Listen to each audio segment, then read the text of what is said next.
Kak. Ya. Kat sini. Sajalah ambil angin hang ni, kenapa? Ada tak kemah untuk seorang? Saya pun nak healing tak? Oh, kemah untuk seorang mesti dah ada. Hutan king semua benda ada. Apa je yang tak ada. Kalau hampa nak tahu kemah untuk satu orang, hampa kena tengok video ni sampai habis. Jom kita tengok.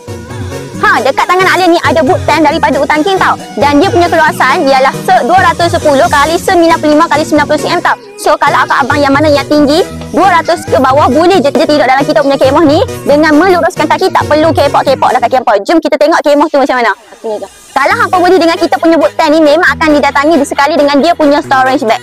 Kalau korang beli kita punya boot tank ni, akan dapat free pancang dan juga tali macam ni tau. First, korang buka sahaja dia punya getah ni untuk kita bentangkan kita punya kemah.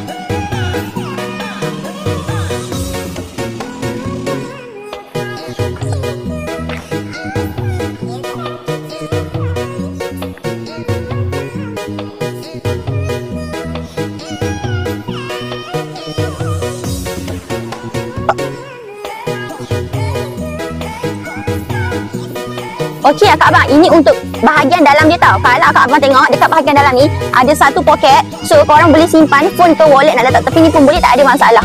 Dan kita punya pintu kita akan bagi sekali dengan akak abang mosquito netting. So kalau malam-malam rasa nyamuk tak nak masuk ataupun serangga-serangga kecil masuk, boleh sahaja tutup macam biasa kita punya mosquito netting ni. So akak abang jangan risau tau. Kalau cuaca tengah panas macam sekarang ni, jangan risau, kita punya kemah ada material silver coating. Dia akan protect sinaran UV dan juga akan mengurangkan rasa panas dan juga rasa bahan dalam akak abang punya kemah.